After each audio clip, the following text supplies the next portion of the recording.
Chapter 8. Southern Sudan, 2008.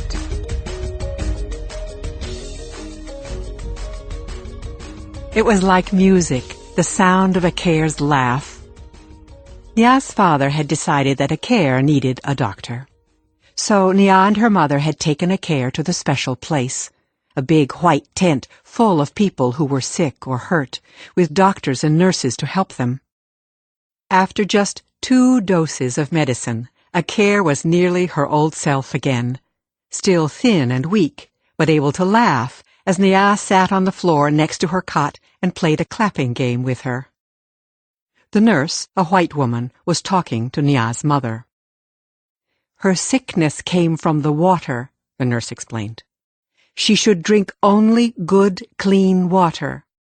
If the water is dirty, you should boil it for a count of 200 before she drinks it. Nia's mother nodded that she understood, but Nia could see the worry in her eyes.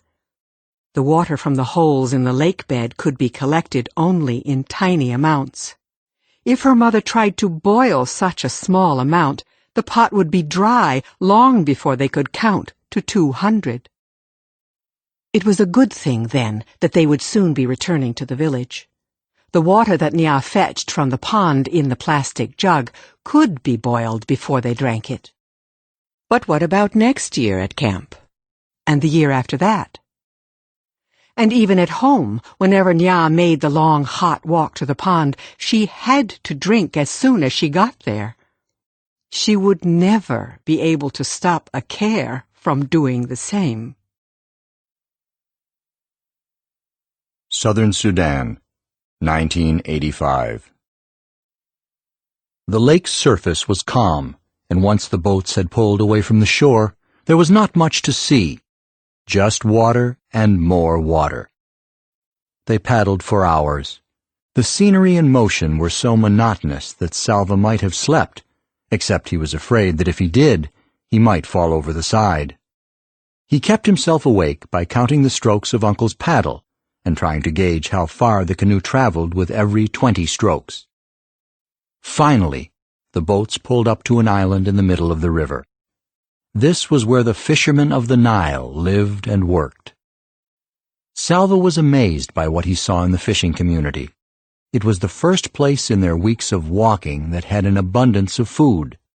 The villagers ate a lot of fish, of course, and hippo and crocodile meat as well. But even more impressive were the number of crops they grew: cassava, sugar cane, yams. It was easy to grow food when there was a whole river to water the crops. None of the travelers had money or anything of value to trade, so they had to beg for food. The exception was Uncle. The fishermen gave him food without having to be asked. Salva could not tell if this was because Uncle seemed to be the leader of the group or because they were afraid of his gun.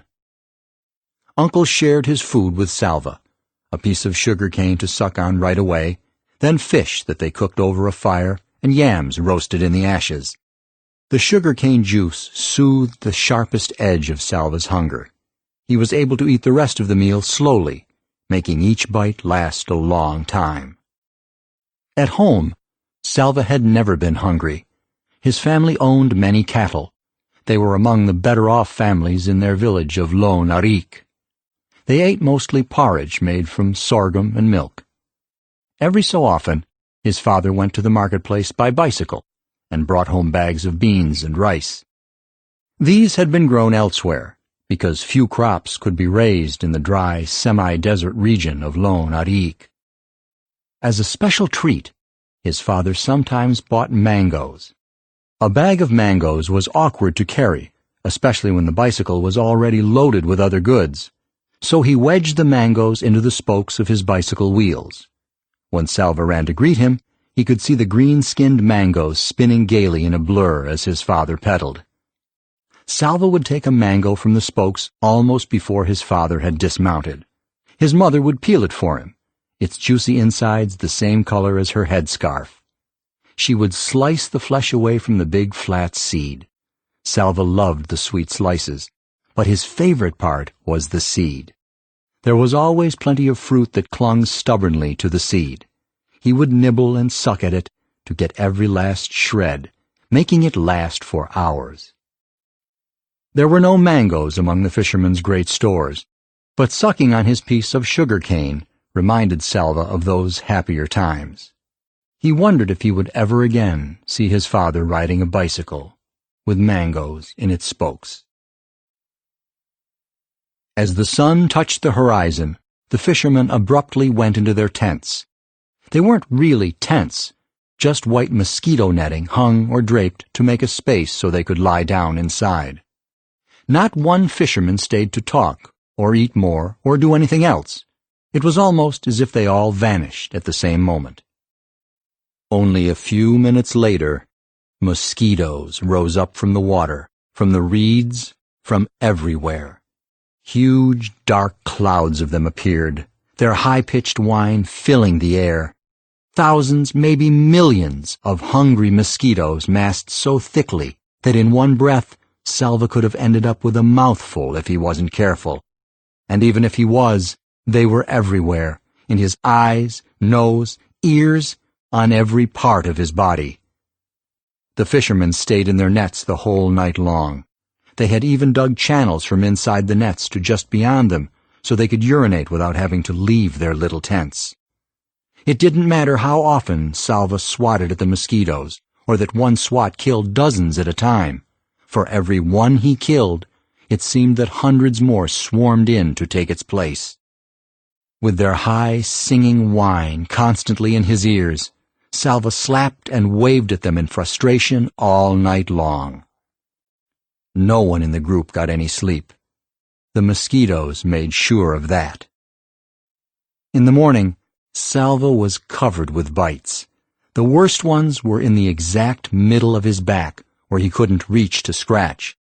Those he could reach, though, he scratched until they bled. The travelers got into the boats one more time, to paddle from the island to the other side of the Nile. The fishermen had warned the group to take plenty of water for the next stretch of their journey. Salva still had the gourd that the old woman had given him. Others in the group had gourds too, or plastic bottles. But there were some who did not have a container. They tore strips from their clothing and soaked them in a desperate attempt to carry at least a little water with them. Ahead lay the most difficult part of their journey, the Akobo Desert.